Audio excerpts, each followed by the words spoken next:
Consumer spending has plateaued since December last year, but there's one section of the market that is still booming. That's car sales.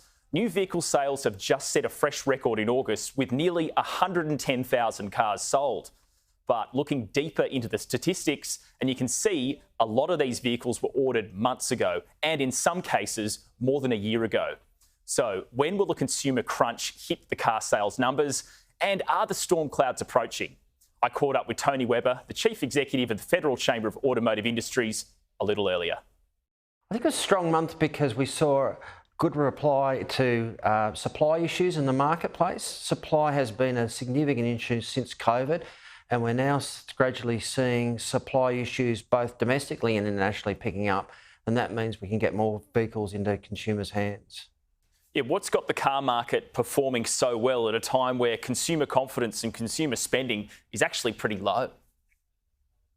Yeah, I think this is a reflection of a lag in some ways. Many of these cars that were delivered in August were actually purchased months before, in some occasions even years before. So there is a bit of a lag, and we're very conscious of what's happening in the economy, and that may well slow the market in months to come.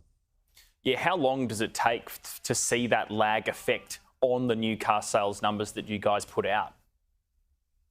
Well, I think the way to look at that is some of these vehicles that we are actually delivering in August this year were actually ordered in 2022 and even perhaps earlier than that. So there is a long lag here, and what we're seeing is that foot traffic in dealerships is not as buoyant as what it has been in the past.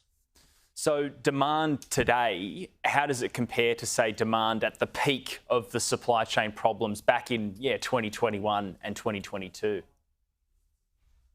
Well, demand has just come off a little bit, but we're obviously a very strong month when you've considered 110,000 new cars were delivered last month in Australia. So listen, the signs are good. We're just concerned about what the clouds on the horizon will bring.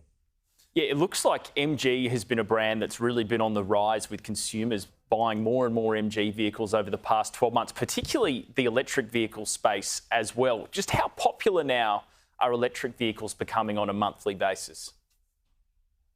Well, last month we delivered 6.4% of the market were electric vehicles, so they've become very popular. But when you look at the low emissions technologies, that's a combination of electric vehicles, hybrids and plug-in hybrids. Combine them, more than 1 in 6 vehicles sold in Australia last month were in one of those categories. And typically, just looking at the full calendar year, are there any times of year where sales are particularly strong? For example, June, end of financial year sales. Is June normally a better month for car sales than other points in the year? Yeah, March and June are typically 2 months that are pretty strong. So for August to have 110,000 sales, historically that's very, very good. The biggest August ever, 15% up on last year, and significantly up on the highest ever June, which was back in 2017. And we do know interest rates are now probably at their peak at around the 4.1% mark, probably not going to come down for quite a while, but consumers are tightening their spending. So you said there's potential storm clouds on the horizon. How far away do you think it might be before we could see some blips in the monthly car sales numbers?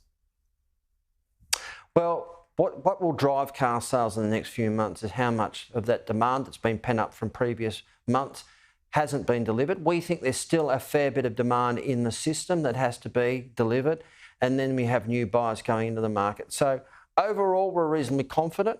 However, you've got to remember that with interest rates going up, cost of living pressures, there's going to be downward pressure on parts of the market. And it's not one market. There are many different segments within the automotive market, and you have different customers coming in making decisions to buy. And say I made a decision to buy a vehicle today, what is the sort of rough average lead-out time before that car might be delivered? Well, that varies dramatically. Some brands can deliver product within weeks because they have them in stock in the country.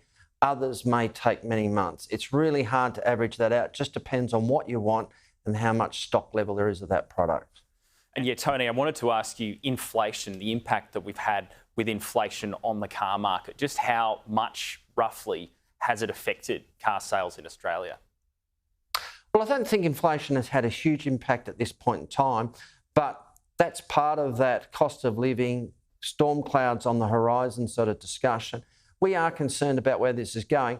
And in the longer term, as we move, cars will get more expensive, I think you'll find, because you've got a number of factors at work here. You've got increased safety technologies coming into the car, you have low emissions technologies, and in the future you'll see more connected and automated vehicles. So the challenge for the automotive industry is to supply the product that consumers want at the price point that they can afford. And that's going to be a great challenge moving forward over the next decade. Tony Webber from the FCAI, thanks very much for your time today. My pleasure.